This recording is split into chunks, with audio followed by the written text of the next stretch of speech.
Hello guest, आज पुनः हम कैश फ्लो स्टेटमेंट में आपका जो ऑपरेटिंग एक्टिविटीज है वो कैसे निकालेंगे उसका परफॉर्मा बताने जा रहे हैं।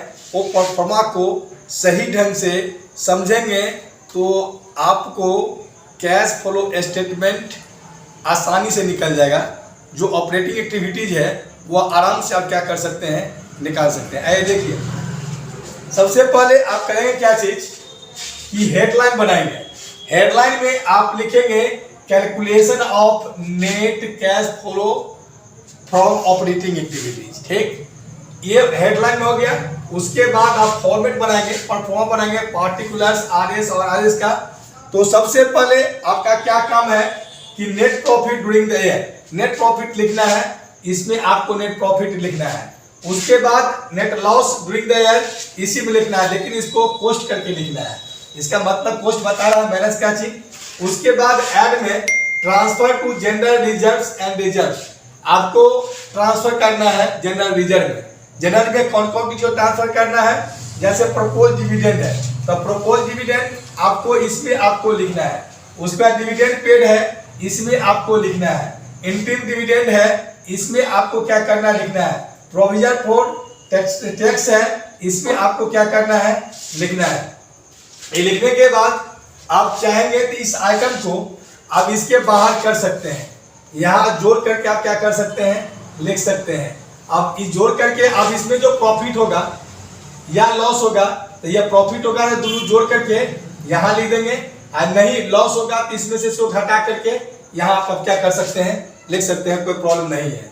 उसके बाद non cash and non operating जो आइटम्स है इसके अंतर्गत आपको क्या क्या लिखना है वो देखिए। Non cash and non operating जो आइटम है, ऑपरेटिंग आइटम है, इसके अंतर्गत आपको हानि वाले आइटम को लिखना है। कौन वाले आइटम को, हानि वाले आइटम को लिखना है। जैसे आप देखिए डिप्रिसिएशन है, ह्रास है, उसके बाद एक्सपेंस है जो खर्चा है, डिस्काउंट और इशू ऑफ शेयर है, डिवेंचर है, अंडरराइटिंग कमीशन, रिटर्न ऑफ है, loss on sale of fix asset है। देख रहे हैं, देखने से पता चल रहा है कि हम हमारे क्या कर रहे हैं, हानि वाले आइटम को इसमें क्या कर रहे हैं, लिख रहे हैं। उसके बाद इसमें से यहीं से इसमें से आपको लेस करना है। क्या करना है, premium payable on redemption of preference share. जैसे आप इसके डिप्रिसिएशन है, इसका आइटम लिखेंगे, इसका आइटम इसमें लिखेंगे, इसका आइटम इसमें लिखेंगे, इसका आइटम फिर आपका जो है यहाँ पे चला गया, इसका आइटम फिर इसमें लिखेंगे। आप फिर ये पूरे आइटम में से यहाँ से जो पूरे आइटम जो है ये आइटम में से इसको क्या करेंगे, लेस करेंगे। और लेस करके जो आएगा फिर इसको हम लोग क्या करेंगे, यहाँ लिख देंगे। ठीक, यहाँ लिखने के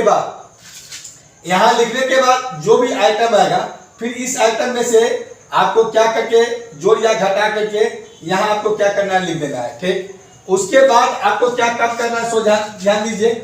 इसके बाद आपको क्या करना है, सो ध्यान दीजिए। उसके बाद आपका जो है नन कैश है, नन ऑपरेटिंग जो आइटम्स दिया है लेस में, लेस में लिखना है। क्या सब लिखना है, profit on sale of fix asset. हम बताए थे कि जो एक्ट वाला जो आइटम है उसमें हानि वाले को लिखना है और लेस वाले आइटम में प्रॉफिट वाले को लिखना है। यहाँ लिखिए profit on sale of fix assets, depreciation क्या दिया है, डिविडेंड मैंने क्या दिया, receipt, interest receipt, refund of tax.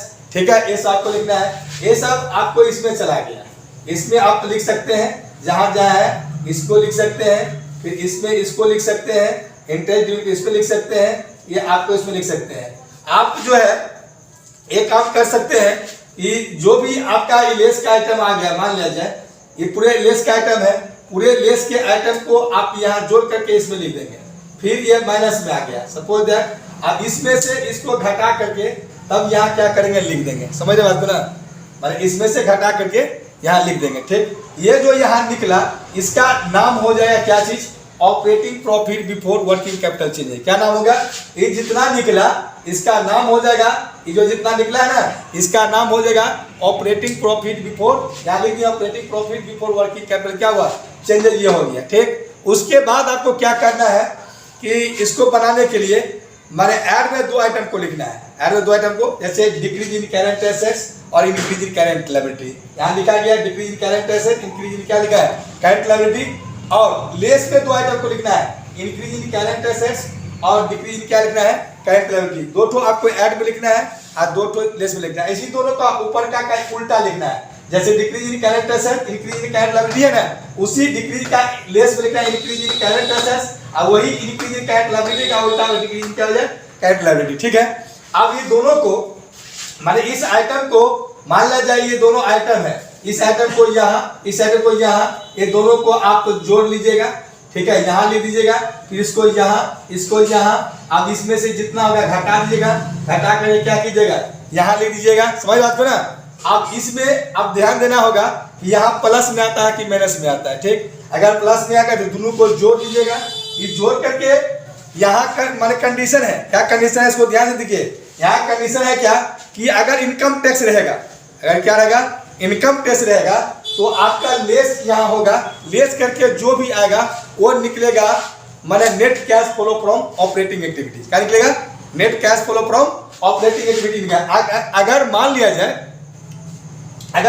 जाए, अगर लेस नहीं दिया, इनकम टैक्स नहीं दिया है, मान लीजिए इनकम टैक्स नहीं दिया है, तो आपको ये निकल गया net cash flow from operating activities.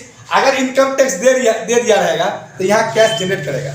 यहाँ हमेशा ध्यान रखना है कि अगर इनकम टैक्स दे दिया है तो इसमें से घटा देंगे, टैक्स आपको क्या कर घटा देंगे, तो यहाँ कैश क्या क्या जनरेट किया, कैश क्या किया जनरेट किया, तो वहाँ लिखेंगे क्या चीज माने net cash generate from operating activities. ठीक, अब उसके बाद जो घटा करके जो आएगा उसके बाद हम लिखेंगे क्या माने क्या net cash flow from operating activities. बात समझ में आ रहा है ना। अगर मान लो इनकम टैक्स नहीं दिया है तो आपको ऊपरी में इसका उत्तर होगा माने net cash flow from operating activity. Income tax दिया था घटा करके जो आएगा उसको कैश जनरेट क्या होगा, वहाँ कैश क्या जनरेट हुआ तो वहाँ लिख देंगे cash generate from operating activities, और उसमें से टैक्स घटा करके तब जो आएगा तो वहाँ आ जाए क्या net cash flow from operating activities. That's all.